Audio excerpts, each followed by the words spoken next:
Hey guys, welcome back to the Lit Mag Lab podcast. I'm Jazz Marie, aka Vevna Forrow. So previously on the podcast, I was showing around Mi Engine. Again, sadly, they are slated for closure. It looks like for December 2025. And yeah, so I'm just talking about it, discussing a few articles I read and sharing my thoughts. So totally listen back to the episode. Yeah, today again, on this podcast, I just want to reiterate I share various resources, platforms, and tools for lit mags, journals, and presses. And I also cover submitter questions too, so a mixture of both. Really trying to cover both sides of the fence, as you could say. So today we will be going over BRIET. It's spelled BRIET. I do apologize. I think for sure on one episode in the past, I accidentally said BRIET or BRIET, and it's actually BRIET. It's a French name. It is named after Suzanne BRIET. And yeah, before we get started here, I just want to give you some background information. Suzanne Brier, it's very fascinating. And shout out to Melissa Edgar's screencast that I came across because I was trying to get the pronunciation and I found a Publisher's Weekly article that said it rhymes with plie, I believe. So, yeah, French names or names in general. I think I've messed up a few names from time to time, but I do my best, to try to at least spell it out for you guys. So Suzanne Brier, according to that screencast Melissa Edgar has, and that's on YouTube too, by the way. It states here that she lived between 1894 to 1989. She was known as Madame Documentation, and and then she was, I think it stated in 1924, she was the first of three women appointed as professional librarian at France's National Library. And yeah, and the history, of Suzanne Brier and the work she did is very fascinating. So totally, you can read more about it. And this is the Wikipedia page on her. I was looking through it myself. So very, very fascinating. Absolutely. That's very cool. She was a librarian, author, historian, poet, and visionary. Absolutely. And it's pretty cool. She had I won't be able to read the French pronunciation on my screen if you're watching on YouTube or Spotify or elsewhere, but it looks like she had a foundational text that she created, and it's translated out to what is documentation, or what is, I think in French, the French pronunciation of that could be like documentation. I'm sorry if I completely messed that up, but yeah, totally read more about Suzanne Brier. Very cool. Again, I was reading a little bit about it, watching a few videos out there on her background. So yeah, let's go back to Brier. So this is their website landing page, and just so you're aware, I did find out about Brie last year. However, some things had come up in my fam, around that time, so I sort of dropped off on finishing the onboarding process with them. I mean, in terms of getting our publications, in their book marketplace, right? So yeah, and most recently I reached out to them this year again. I said, let's do this. I'm gonna reach out and see what happens, and hopefully we can get on board. So yeah, and then I had a couple questions, so I'm gonna share with you guys the answers to those questions I had, and a little bit more about them because I think what they're doing is really phenomenal. So yeah. So for those of you unaware, I'm just going to quote off of this informational guide they gave me, and share it with you guys. So basically, publishers can, those who are invited to, or those who they have a approved list of libraries, and they vet, I believe, publishers too. So publishers are invited to list ebooks for sale to libraries and schools on BRIET. Using BRIET, independent publishers can sell, not license, permanent copies of quality ebooks directly to libraries and schools to loan to patrons, just as they would with paper books. BRIET provides a healthy, sustainable revenue stream for independent publishers and helps protect traditional library rights and the preservation of digital culture. BRIET is free to use for both publishers and libraries. Publishers may list as many or as few ebooks as they choose on the book market. And so that's cool. So basically, just have you, sign an agreement, right? A memorandum agreement.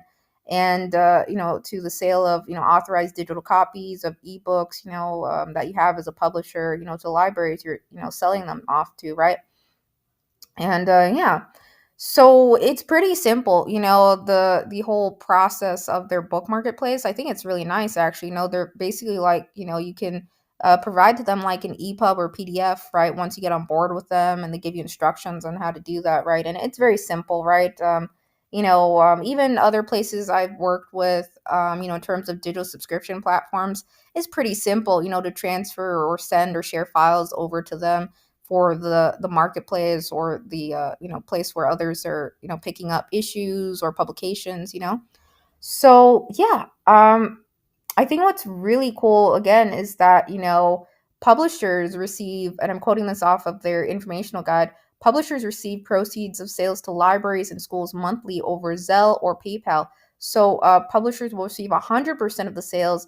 BRIET takes no percentage, and BRIET is funded through grants from organizations dedicated to preserving digital ownership rights for books. So that's awesome. It's a win-win, you could say, right, for publishers and then also libraries, right? Um, they are, giving libraries, some great publications, yeah.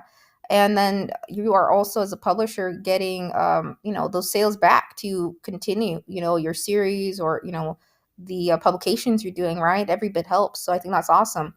And yeah, so again, they have you know their ebooks are sold only to libraries and schools with a public commitment to control digital lending. And yeah, and that says, furthermore, libraries and schools agree in the BRIET terms of sale, right, to treat ebooks as they do paper books.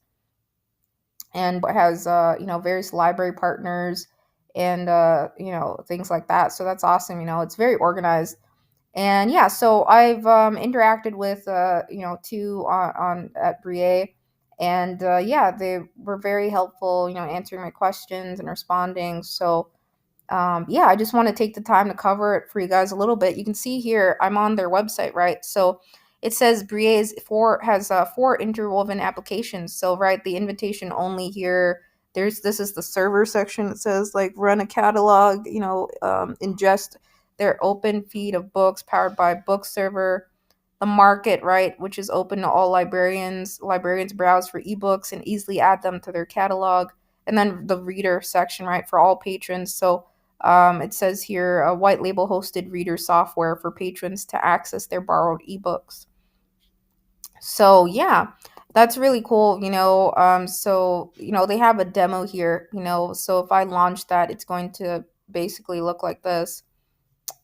Yeah, ebooks for libraries for keeps, right? So this is basically what it looks like. It's a straight up PDF document, how you typically see, digital books, right? And I like that they let you, upload as an EPUB or PDF. I think it can be really hard, if you've ever uploaded ebooks to like Kindle or D2D or other platforms, drafted digital, right? It can be really finicky, getting that just right for your Word doc formatting, especially poetry. It is super tough, for that, totally. So yeah, it's you can see I'm not going to scroll through all of it, but yeah, so it's a straight up PDF. This one's 189 pages, and that was from the Edible Schoolyard Project, Cooking with Curiosity, an example there. But yeah, they have feature collections, PM Press, Sideshow, Silver Sprocket, Brick House, Punctum Books, Microcosm Publishing, and yeah, so you can see here the listing prices and everything, right? So yeah. So, yeah, that's pretty cool. It's very organized, and I think the demo's nice. So you get an idea of like what it basically entails. Again, it says ebooks for libraries for keeps. I see that quite a bit on their site. So Brick House, what is Brick House, right? So Brick House, again, I use the term umbrella a lot. So you can consider Brick House as the umbrella for Flaming Hydra Publishing, and BRIET, right? So the Brick House is a cooperative of writers, artists, and editors founded in 2020. They work in three main areas to strengthen freedom of information: libraries, cultural preservation, and the independent press. So you can see here, part of the Brick House, right, is Flaming Hydra. which states here it's an innovative newsletter bringing together more than 60 celebrated writers and artists in a daily adventure.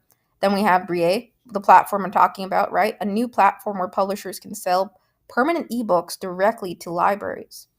And then we have Flaming Hydra Publishing. So independent publishers and newsletter writers get in touch to preserve your work and your independence. And yeah, so that's awesome. So Flaming Hydra, I was just looking at it. If we go over there, this is what it looks like, right? I haven't read Flaming Hydra before, but this is cool. I'm gonna dig around a little bit further. I think you have to subscribe. I think it's like $3 a month, is what I could tell. But yeah, you can see they have arts, politics, media, culture, world, fiction, comics. I like comics, of course. I think that's awesome. Podcasts and free samples, so that's awesome. And yeah, so we go out to Blue Sky. I think they have 40,000 followers on Flaming Hydra. So yeah, it's massive. So again, collaborative of 60 writers and artists publishing a newsletter for you each weekday. And it says $3 a month here, right? So yeah, flaminghydra.com. So yeah. So yeah, I'll check out Flaming Hydra a bit further. I haven't really looked at it much, but yeah, I think again you have to subscribe. They have some free samples, but $3 a month isn't too bad. That's really awesome again. Yeah. So yeah, I think we click. I'm just curious what happens when we click on comics. Oh yeah, so they have like various. It looks like comments here. I don't know if any of these are for free when you click on these. Oh, so that's what it looks like, and that's cool. Yeah, and they have the spinning photos, and yeah, it says for $3 a month you can read this whole post and week daily newsletter too. So yeah, that's cool. It's a very very awesome what they're doing here. The Brick House, yeah. I believe they have a social media account, the Brick House, and yeah. So if we go to Brie's site, let's dig in a little bit further. I want to show you this grid so you get an idea. I like visual representation, so I like that they have this. And I know they're going to add to their FAQ page a little bit further, even some of the questions I asked, because I think, you're probably wondering, can I, still, if I use Brie, right, can I still have ebooks elsewhere, like through Amazon Kindle or else, other places, right? And yeah, so totally. However, you want to keep in mind that there's a difference between Kindle and Kindle Unlimited. If you look at Kindle Unlimited's terms, right, I believe you can't, if you're going through Kindle Unlimited, right, you can't have that ebook, anywhere else distributed. You would have to, I think, pull that down, if I recall. So yeah, just keep that in mind. If it's just straight up Kindle, right, that's okay. Kindle Unlimited gives, those who are have that, additional membership, fee they pay, right, access to publications at a discounted rate, right? You usually see it like, oh, you can get this publication because you're a member, right? On Kindle Unlimited for $0, right? But there's disadvantages to using Kindle Unlimited. If you read their terms, I think you can't have it that ebook anywhere else, outside of Kindle Unlimited. So you'd have to pull it out of that, right? Yeah, but the Lit Mag and Press Iron, right? Our Lit Mag, has been distributed in a few different places as PDFs or flipbook readers.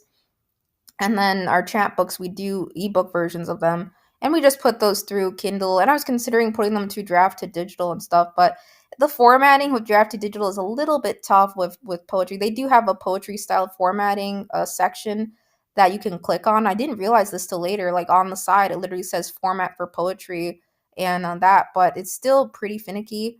And to get the formatting quite right for ebooks and poetry, it's tough. As Word docs, even I think a lot of editors can say that it's challenging, But yeah, EPUB files, PDFs, they're really easy to work with. I love that Brie is like, yeah, you can send us your PDFs, your EPUB files, and we'll, take care of it. And yeah, they just need some, of course, the information, right? Typical stuff, the metadata, the name, the publication, the price of it, all of that stuff, right? The details. So how Brie works, right? So we have the create, right? So creators and publishers on all familiar platforms can use Brie. And you see Brie's here, right? We have the bundle and the market, right? And then it states here, right? Brie bundles and sells on library friendly Brie bundles and sells on its library friendly marketplace. Then others can purchase it, preserve, and then yeah. So again, using Brie, creators and publishers sell their work to libraries who preserve and loan it out to patrons. So the loan is there. So purchase, preserve, and loan. So yeah, what you need again is what I just mentioned, right? Ebook files, EPUB or PDF, metadata, right? The titles, authors, etc., right? Prices for your ebooks where applicable, and they can list free ebooks as well. Again, they are letting publishers keep 100% of their sales. I don't know if this will ever change, but as 2025, I always say that because things can change with platforms. But yeah, it looks like that's awesome. 100% of your sales, right, from BRIET, right? There's no transaction cost for using the service. It's free. So I love that. So totally. I had to reach out, about it. If you're interested in joining BRIET, totally, they have a help contact and stuff. You just reach out and they will, of course, I think most places, right, in terms of onboarding publishers and all of that, they do vetting, I think, of some kind. And yeah, but it seems like they're pretty open to publishers like from all over, so that's great. Yeah, so that's great. And participating publishers, again, agree to BRIET's permission, the access memorandum, and they allow publishers to upload and manage their own collections, even on the BRIET book market. And yeah, so again, controlled digital lending, if you're not familiar with that term, right? So let's click on that. So CDL, controlled digital lending, again, encompasses practices and technologies that allow libraries to loan print books to digital patrons in a lend-like print fashion. The resources on the site, again, the CDL site, I'm on controlleddigitallending.org. It can help you understand, right, the legal framework of CDL. There are a lot of things around that, so I think it's quite interesting. I was reading about it. I was also looking up some articles that BRIET has been featured in across the past few years. They haven't been around very long, but they're still ramping up. However, it says BRIET, in this 2025 article from readersfirst.org, it's quoting here, BRIET is still getting off the ground, but thousands of ebooks are already available. The inventory is growing, and that's really cool. So yeah, I think that's awesome. So they're not looking again to license things or anything like that. This is about sales, right? So that's awesome. And I can't remember if it was the Publisher's Weekly article I was reading, but it was like I like the terminology they use. There's something about it being almost like the Netflix of books, right? Digital format. I think that's what it says. If not, I'm sorry. But anyways, I liked whoever said that. I think it was in the Publisher's Weekly article, and I'll link that maybe in the description below. I think you get like 3 free article reads, and you have to sign up or something for Publisher's Weekly or their mailing list. But anyways, check it out. Some of the whatever I link in the description, the articles, because it's quite interesting. You get a little bit more insight. And yeah, so I think that's pretty much it. I covered some of this already. Once the organization, yeah, so they do a vetting process, right? Once your organization is approved at BRIET, you can list as many ebooks as you wish free of charge. So that's great. A lot of platforms are like that, right? They'll just approve your onto the platform, right? There are some places out there that do digitization, guys, that I've seen. They really don't have a good vetting process at all. There is a lot of, you could say, rather inappropriate material. And yeah, so I was like, I'm not gonna upload anything into their platform, because this is not it doesn't look like they're doing a good job of controlling the environment in terms of what publications are on board. It looks like they're just letting any publication get in. And I saw some rather inappropriate graphic content in that one of the subscription services I've come across. I don't remember what they're called, but it was just like, yeah, there's no way I put Dippity in this, because it was just like too much graphic content, like rated beyond R, guys. But anyway, there's things I've come across like that. So real quick, I wanted to just share, and I'll dig around a little bit on BRIET's site a little bit further than I did, but there are other episodes that sort of tie into this one where I discussed the importance of digitization. Whether you be a lit mag, journal press, it's important to take this in consideration. Some lit mags start off solely online, but then they enter in the print realm or start doing publications. So I think about it, digitization I think is really important, the longevity of the publications, and I think that's really, really important to think about. So yeah, in episode 62, I went over exact editions. Again, that allows you to do digital magazine issue subscriptions, right? And just a tour of that. I also covered a few others I was familiar with or had used or had onboarded with, like caffeine, right?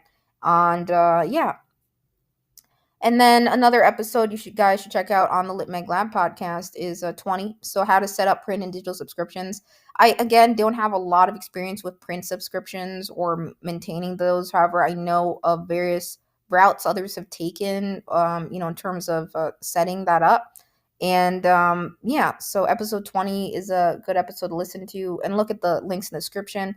Again, episode 33, PDF flipbook readers for publications. So yeah, just talking about how to make your publication interactive and engaging, for others to flip through it. Yeah, so BRIET is awesome, getting others in front of more libraries and schools, I think that's really cool. It's hard, guys. So, prior to BRIET, or even this year a little bit, I had reached out earlier to a few different, library apps, those apps that are strictly for libraries, and they were like, we're not going to be able to give you an account because your series is too small right now. You're not large enough to for us to really give you an organizational account with them. I don't remember who it was, but I said I don't think it was Overdrive. It was one of the things. I was looking at Libby and a few other apps, but one of them told me, unfortunately, we can't give you an organizational account to upload your publications. So we recommend you go to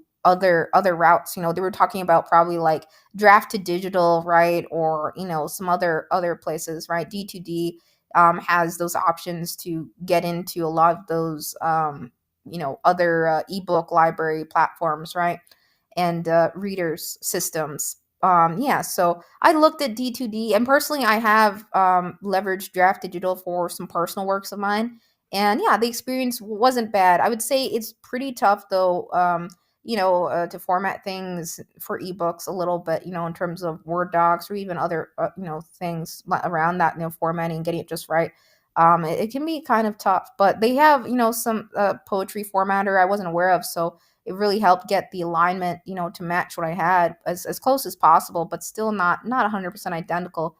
So yeah, even with Kindle, I think some of us run into that. We have to adjust things a little bit, with our digital files, ebook, Word docs, I mean. But anyways, yeah, so check out those episodes, 62, 20 on this podcast, and 33. I'd also recommend, looking at the distribution episode where I covered, various routes for physical distribution, 67 as well. And yeah, Asterism Books, I did a separate episode on them. I don't remember what episode that was, guys. I think it was 63. Yeah. So check out those episodes I mentioned. They may help you. So yeah, so I just wanted to share Bria again because I think it's a really cool what they're doing and awesome. And yeah, let's see, they have an FAQ section. So yeah, again, I covered this, a little bit, right? So Brick House Cooperative, again, it's again has no owners or executives, no investors. It's just cooperative members, right, holding equal shares on the back end of a Brick House, which Bria is part of, right? So yeah, members are bound to high standards of journalistic conduct regarding accuracy, credit, transparency, fairness, privacy, and ethics. Members are bound to high standards of journalistic conduct regarding accuracy, credit, transparency, fairness, privacy, and ethics. Yeah, their goal, again, is to create a sustainable, independent, cooperative, and publishing platform. So they have a number of initiatives, right? BRIE being one of them, a library marketplace that protects digital ownership rights. And yeah, so that's really cool. And then participation in Interledger's experiments in web monetization. And again, most recently, the Flaming Hydra newsletter, which I will definitely check out. Yeah. A bit further after this. So in terms of Brick House, right, they have, right, the board of directors.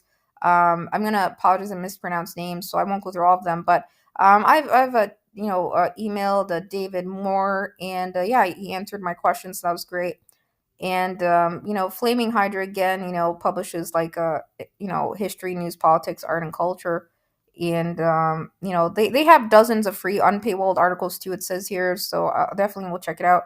So it's like $36 a year, $3 for that. But yeah, so that's cool. Maria, I apologize mispronouncing Maria's name. Miss Maria Bustillos, Bustillos. I'm sorry if I mispronounced Maria's name, but yeah, is the chair here, and yeah, and then David Moore Sewing is the CTO, Chief Technology Officer, and the others here, right? So their current board of directors. So yeah, that's pretty much it. They have, an archive section on Brick House, and this sort of, again, just covers some of the things I was talking about, right? And it looks like they attended, some conferences in the past, the Indie Lib conference, and yeah. Um, you know, ebook distribution is really important, not just physical distribution. So I love that they're focusing on that. There are, it looks like there are lawsuits around, things happening in that world, right? I talked about the Internet Archive. Most are aware of what the Internet Archive is, right?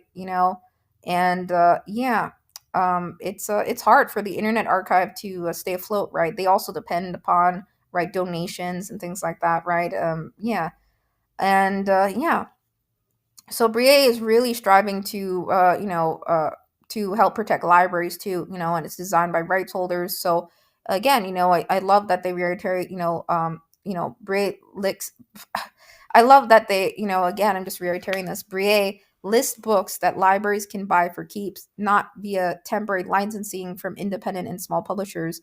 They use open library data standards to make its catalog and individual works findable on the open internet. Yeah, so they facilitate permanent ebook sales of ebooks through CDL practicing institutions, guided by terms of first sale developed with librarians and legal experts. And yeah, so really, again, getting ebooks in the hands of library patrons, and it looks like they have established a very uh, stable, secure, and safe platform, from what I can tell, and what I've read. So very cool. So yeah, they have forms for librarians and publishers to fill out, a contact form. They have a contact address. You totally, if you're interested, if you're listening to this, if you're a librarian or a publisher, totally check it out. And yeah, I think it's pretty cool. And yeah, so again, anyone who wants to keep up with BRIET, and they have a cooperative newsletter, and yeah, of course, you can always hop into their site once in a while and check in. I know they're going to add more to their FAQ page, and maybe even some of the questions I asked, because not all of them were there. But yeah, so that's basically it. I think BRIET is very cool. Again, they have this demo, right? And yeah, so I was just looking at it. It's pretty straightforward, right? They approve publishers on the platform.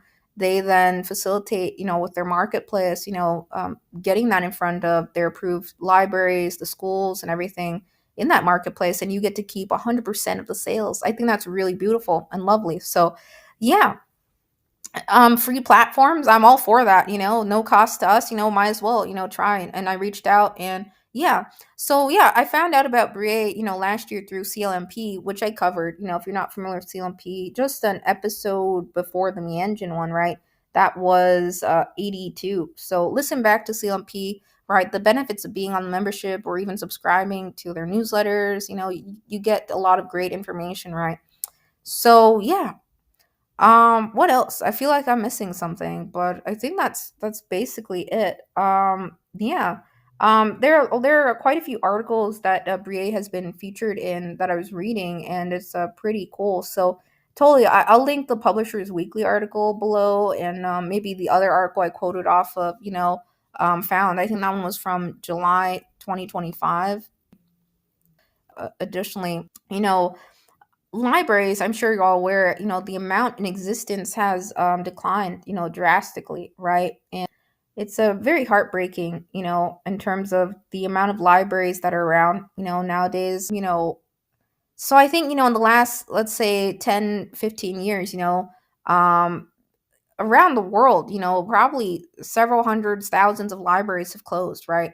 And it's really heartbreaking. Again, I think I saw a Publishers Weekly article. Maybe I'll put this one below, because I was reading the BRIET one and I came across this one when I was researching a little bit on some stats. But so Publishers Weekly had this article back on June 28th, 2024. It was titled "The Quiet Crisis Facing U.S. Public Libraries." So It stated in that article the average number of library visits per user per year has fallen by nearly half, 49.1%, so that's a lot, and yeah, so digitization I think is really important. More and more libraries, over the past decade, have gotten involved absolutely in digitization. Books and of that nature, right? Publications. And yeah, I think a lot of us, or me, I must say, I grew up reading a lot of physical books, right? And then eventually, as I think really started using ebooks more, or purchasing them when I got into, like, when I was back in college or university classes, community college and university, right? Yeah, so we typically had the option, if the book was available, like textbooks, right, for instance, to either get the ebook version of it or the physical version of it. So typically, if the ebook version was available, I totally would get that. It is ebooks and are typically cheaper than physical books, right? And yeah, I think in terms of managing, for libraries, right? Think about it, right? Physical books, there's a whole thing if libraries, right, about lost books, right, not returned, physical books, and and library cards, right, and all those days of, like, make sure you return your library books, right, or yeah, so yeah, so I always had fond memories of, like, the school libraries, in elementary school and things like that. I was always so excited about, like, those scholastic pop-up book events they would have as a 10. I would save up, like, my allowance and stuff, and a bunch of coins, right, just to buy some books in that scholastic book event, back then. And yeah, but and then yeah, so I think over the years I just, like, my dad had bought, like, a Kindle e-reader. He didn't end up liking it back then, but yeah, I ended up getting it, and then I started doing a lot of ebook reading, and then university and college classes. So yeah, and now a lot of people in my fam and everyone I know, we're always on, our mobile devices or computers, right, reading digitally. But I do love physical books. A lot of people in the lit mag world and community, right, absolutely love having physical print copies of their publications, not just online. Websites aren't up forever typically, right? So it's good to have print copies of publications and things like that, or to have a digital archive of some kind, where others can pick it up or read it, right? And yeah, I think it's also nice with ebooks.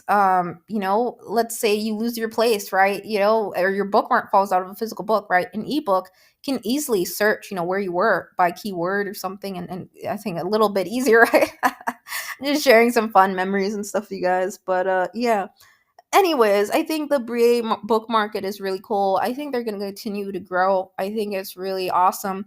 Yeah, so I just reached out to them again this year because I had dropped off because of things that come up with my dad's health right at that time. And then we're doing a relaunch of Dippity Lit Mag. But yeah, so it's awesome. So we're going to get on board with their book marketplace, and with our chat books, and also our literary magazine issues, even past ones. So yeah, that's really cool that we can make them digitally accessible and get them in front of more eyes. I think that I'm all for that. So yeah. So yeah, this is just the additional bonus portion of me talking. Sometimes I share memories on this. It's an audio diary series, just sharing resources along the way too, covering various lit magazine journals and things in the community. So I actually did have an interview once for a library job back in January 2020. It was for the Mary Dean Martin Library here in Nevada. Unfortunately, I didn't get the position. I was really bummed out because it looks so cool. But if you're not aware, guys, so the Mary Dean Martin Library, is again, it's a part of Nevada State University, right? So it was the first all digital academic library in Nevada, right? So the library, the Mary Dean Martin Library, and I think I have a picture of it here I can pull up for you guys. Even though I didn't get the job all those years back ago, it doesn't mean I can't share it. I think it's very awesome, so the library provides access to an extensive collection of ebooks and scholarly articles. They have a site, right? And then the Nevada State students access the materials, right, to 24/7. They have an ID, right, assigned to them. and they have, over 2 million. I'm quoting this off of their website, right? The smartcatalog.com NSC site. So, over 2 million print books are also available by request from partner libraries in Southern Nevada, and then, yeah, items can be requested and things like that. So, yeah, I had an interview with them for like a library specialist or library technologist job, doing support around the library. And I thought it was so awesome. But yeah, I just wanted to share it. So I think more and more libraries actually are going to be structured like this. I think so. How Mary Dean Martin Library is, structured. And yeah, they're not the only one in existence like this in the US, I believe, but they were the first all digital academic library in Nevada. And that's really cool, just reiterating, some things I covered. So I love seeing publishers, offer multiple formats of publications, digital and print.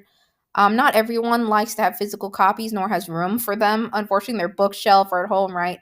If we picked up every single book in existence, I totally, have some friends, right? They have books from end to end, wall to wall, and I used to be like that too. I don't have as many books, as I used to, print books, but growing up, I had a huge collection of books. I saved nearly every single book I ever read or came into contact with, if possible. And the only books I think I ever resold were or gave away were like old college books and stuff and things like that, and yeah, but yeah, so or even gave some away to half price bookstore and they gave me like a penny for it, so but yeah, I really tried to keep all the books I loved, absolutely. I think again, running or starting your literary journal, you want to keep in mind, the importance of digitization and the copies and versions of it. And yeah, so I've covered again on those podcasts, listen back to those episodes I mentioned, right? In terms of digital, subscriptions and management and stuff, because I think that's important too. The real great thing about BRIET again, and is that they have no exclusivity at all. And I think that's really nice, So that means again, you can, again, totally if you want to upload your publication to Kindle, right, or another digital subscription platform of some kind, you totally can, right? Yeah, they're just again helping you get in front of more libraries and schools, once they approve your publication, vet it, right? Same thing of libraries, right? They've approved list of libraries and others, right, for accessing the market and that they partnered with. So yeah, and they're continuously growing. So I'm trying to find the other thing in my email that I had. Make sure I covered everything with you guys on BRIET. So yeah, it's pretty simple, to again upload everything to BRIET once they give you the instructions, and it's very simple, not hard at all. So I love how they have it, set up and structured. So yeah, we're in the process of doing that right now, or I am, and yeah, so I'm really excited, and it's very cool. I just wanted to take time to share it on this podcast. Yeah, so David Moore and the team at BRIET and Maria Bastillos and everyone on the board of directors or the Brick House Cooperative, I think what they've done, the initiatives are really cool. And I think it's just going to continue to grow because, think about the ebook marketplace. It has grown astronomically since its existence. How long have ebooks been around, guys? I don't know. How long have ebooks been around? When was the first ebook created? I don't even remember, guys. When was that? I'm gonna search it up because I'm curious. So yeah, it says I think online it says I don't know if this is accurate. It was just the first Google search I did. The first this is I think off of Book Scout or there's like Gov Book Talk and some other ones, even Digital Publishing 101. So ebooks began with back in or the concept of ebooks arose in the 1930s with the first ebook being officially I think in 1971. And then Kindle has been around since 2007, right? So yeah.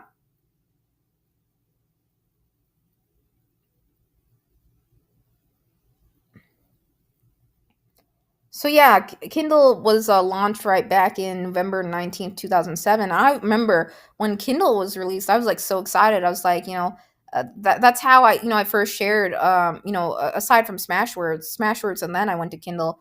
But that's how I went about, sharing some of my first ever, rando poetry, the 1-star poems. Totally. I got a lot of 1 stars in my first ever poetry collections, but it's okay. It's all about a learning experience. I just wanted to create an ebook and learn how to do it. I shared on this podcast, some of the first ever platforms I interacted with, writing at a young age, and sharing and publishing was through Smashwords, right? And Amazon Kindle, and also lulu.com, right? In terms of, publishing and stuff, right? So, yeah, Smashwords, I think they've been around since, they were founded in 2008, right? And then they went under changes, right? With draft to digital, right? Um yeah, right. Smashwords, I think just in 2022, right, they were acquired by draft to digital.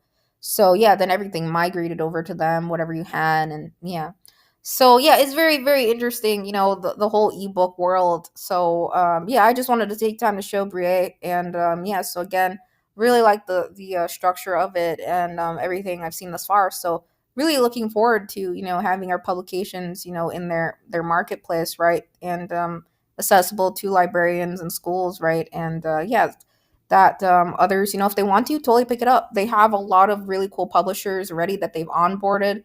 PM Press, right? Really cool. So yeah, from the Brick House. So yeah, so that's it. I wanted to cover them. I typically give movie recs and some fun stuff at the end of this podcast, along with memory shares, as I have done.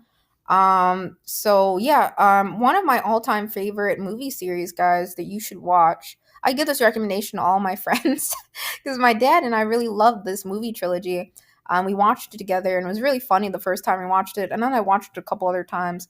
So the Librarian trilogy. So the Librarian Quest for the Spear, 2004. And yeah, and then there's the second movie was The Librarian Return to King Solomon's Mines. And then number 3 was The Librarian, the third one, right? The Curse of the Judas Chalice. I think, was that the vampire one? so so yeah, there's some fun movies, Rex for you guys. I know it's Halloween, so I was trying to think of some more movies. I took a break from sharing Halloween lit mags, journals, and presses. I shared a couple on here, so listen back to those. But yeah, I try to get movie Rex from time to time. If you never watched the Librarian trilogy, totally watch it. It's comical, right? If you like fun comedy movies, I have several friends that I know that are librarians, or they have loved ones who are librarians too, and that's really cool. So yeah, I've never worked in a library before, but definitely spent a lot of time in libraries as a kid, go with my parents checking out books, back in Minneapolis where I grew up. And yeah, totally cool. I think again, libraries are awesome and very fun. I think a lot of us, or those listening to this podcast, you're probably a bookworm. So check out these movies. They did make a movie spinoff. No, they did make a TV series spinoff, but I wasn't a huge fan of it at all. It just wasn't. I didn't like it. The TV spinoff version of The Librarian. I think they did make one, but I wasn't a huge fan of it. I just like the movies. They were very comical and memorable to me, and yeah, they brightened my day. So yeah, totally check it out. The Librarian trilogy movies, right? From 2004, 2006, 2008. Yeah. And yeah, so that's all I have to say, So yeah, the Brick House Cooperative, you can, read more about them, and I will drop links to everything I shared, even Flaming Hydra. I think that's really cool.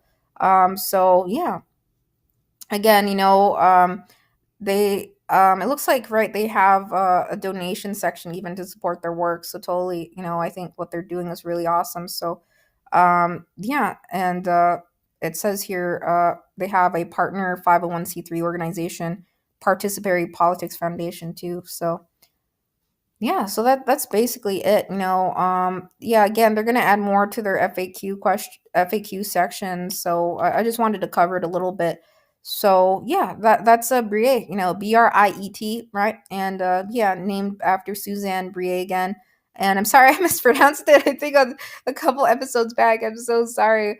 It took me a while. Like, I'm so glad I came across, those that Publisher Weekly article, and also some of the, I think there's 2 YouTube videos or a couple out there on Suzanne Briet. So watch those too, or the clips.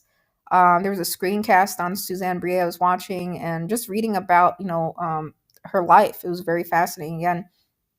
So that's it, guys. Again, you totally can reach out. They have a contact address on their site. They even have a form, on their site you can fill out if you're, interested as a publisher or even a librarian in what they're doing here. And yeah, so they have a massive catalog to date, and I think it's going to continue to grow. Digitization, I think, is going to continue to accelerate, but I think we always need libraries, right? And it's really heartbreaking to see even physical bookstores, right, closing, just the massive amount year after year. They closed another bookstore here this year in Nevada, right? And an open and actually another one, but there's just a large amount of closures, around the U.S., around internationally, even in terms of like physical newsstands and things like that. So yeah, digitization, is magazines, right? Some said, oh, magazines are dying, right? There's been articles throughout the years about that, but no, there are massive, digital magazine libraries that I've shared on this podcast. It's so important, right? Publications, right?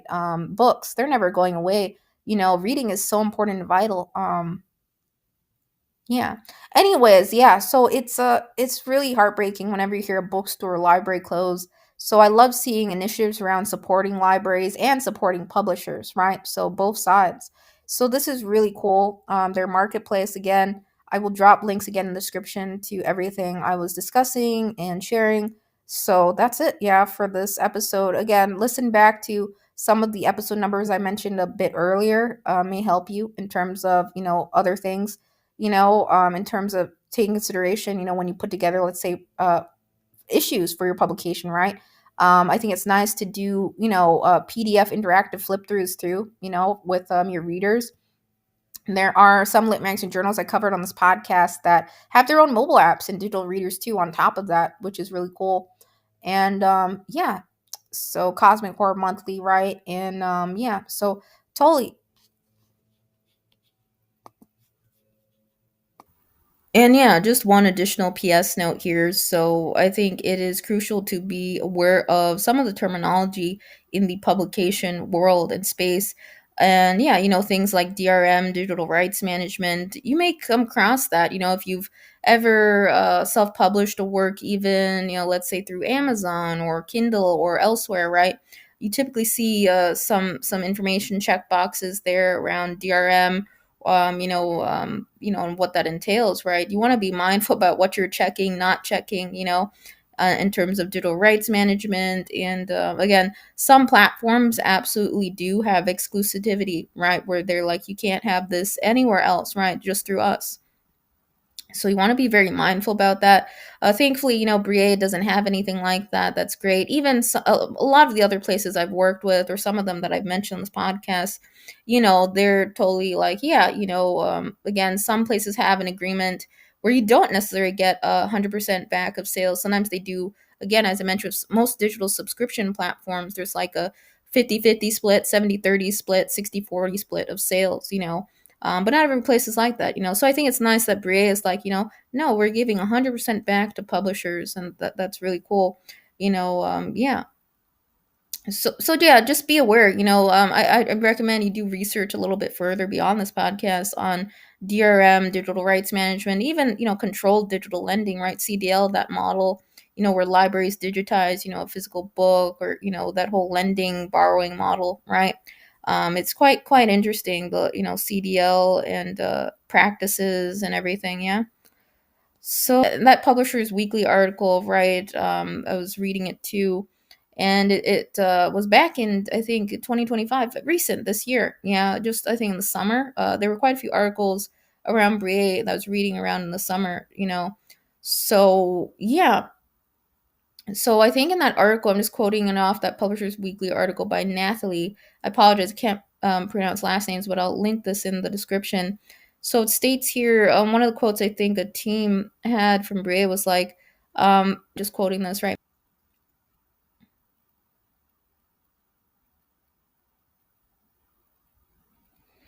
Okay. So yeah, many publishers opting into BRIET already offer DRM free books. And it states here, I think, a quote from Maria on the BRIET's team, right? It states, a lot of writers don't realize that their digital books cannot be sold due to DRM agreements, right? Yeah, so you want to be very careful, on DRM agreements, any check boxes you select around that. because it really it's going to affect your work, right? And the distribution of it is so important, whether it be digital, physical, right? You want to read every single bit of text, wherever you're uploading your work, or having it distributed or shared, right? You want to be very mindful about that. Always ask questions before you go forward. Don't just click without reading, obviously, right? Yeah. And it applies to both self-published authors and even publishers, right?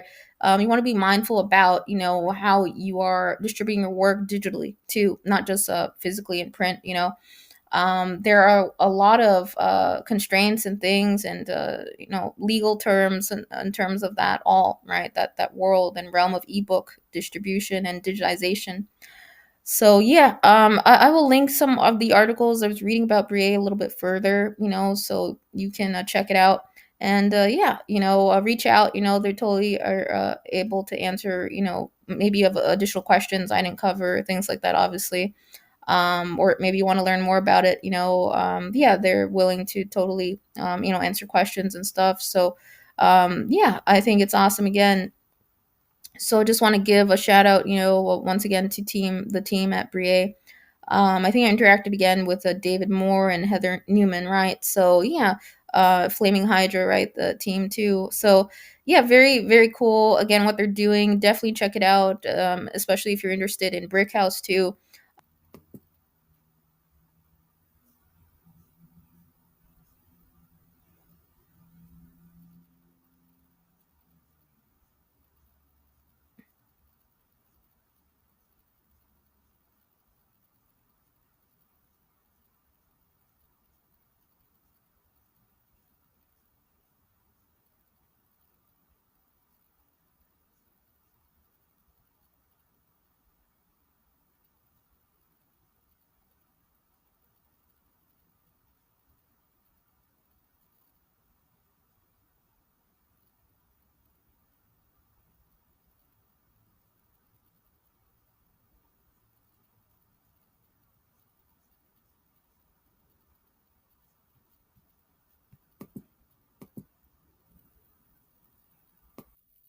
Oh, and yeah, so you may have seen I was just going through titles in the catalog of publishers a little bit further on the demo section. So sorry, sometimes I forget to switch off the screen recording.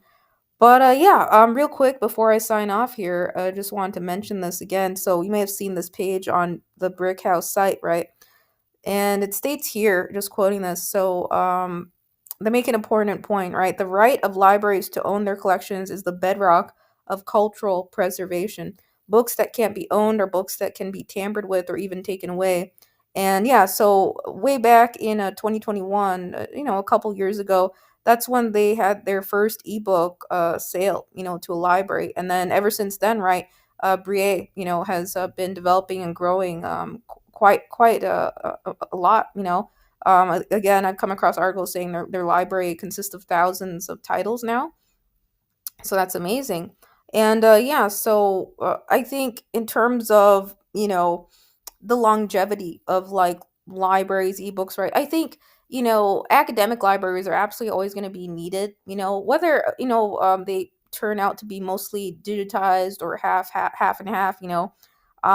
Yeah, and we're always going to need books, right? And reading, right? The world would be very like it'd be very dark and drab without the existence of libraries, books, and anything like that. It would just feel really bizarre. Who wants to be in a world without books? I can't picture that. Can you guys? I mean, yeah, that's just I can't. It's yeah, so absolutely necessary. I think the ebook market is going to continue, I think continue to have a massive increase, year after year after year. I think that's what we've seen, the past few years and the past decade, in terms of digitization. A lot of, publishers have, been digitizing issues, or some have completely gone solely digital, right? Some publishers out there don't, dabble in print at all, but yeah, I think it's nice to offer a mix of formats, both sides. And yeah, it's awesome again that BRIET is funded through grants from organizations and absolutely dedicated to preserving digital ownership rights for books. So love that it's free again. So free for both publishers and libraries. So that is, the you would consider it, right, the cherry on top, right, or the icing of a cake. I love when things are free, right? We all gotta, it's gonna be costly running a publication, no matter how small or you may be, or it's still, there's cost there. So any platforms that are letting you do that for free, and supporting you and things like that, I think that's really awesome and tremendous. So yeah, I think this is going to continue to be a really stellar book marketplace, and I think this is the future, right? Absolutely, the direction of ebooks and everything. But yeah, of course, we all like printing up print publications now and then, but I think, absolutely, digitization, ebooks are very, very absolutely crucial, I think, to have, for publishers, and to have another format, even digital archives, established. I'm sure, again, most of you are aware of the Internet Archive, right? I've talked about that on the podcast too, and stuff like that. So just things to take consideration with your publication, over time, be mindful about, the distribution of it, both digitally and print. And yeah, so anyone you onboard with, or leverage for distribution, or any services or platforms, just make sure you ask questions, read again, all of their terms and conditions, and how that all works, because yeah, there's a lot of things, to take in consideration, again, with DRM and everything, right? So yeah, so that's Brie. Just wanted to cover it with you guys, and I think, again, uh, I think they had some other publications that they have here tied in. I haven't looked at these, but that's neat. You can probably see on my screen, but I haven't really poked around on that a little bit or anything. But yeah, they have a lot of press articles too, around the work they're doing, and I think it's going to be really, again, stellar. And yeah, so that's pretty much all I have. So take care, guys, and yeah, wishing you guys awesome days ahead again.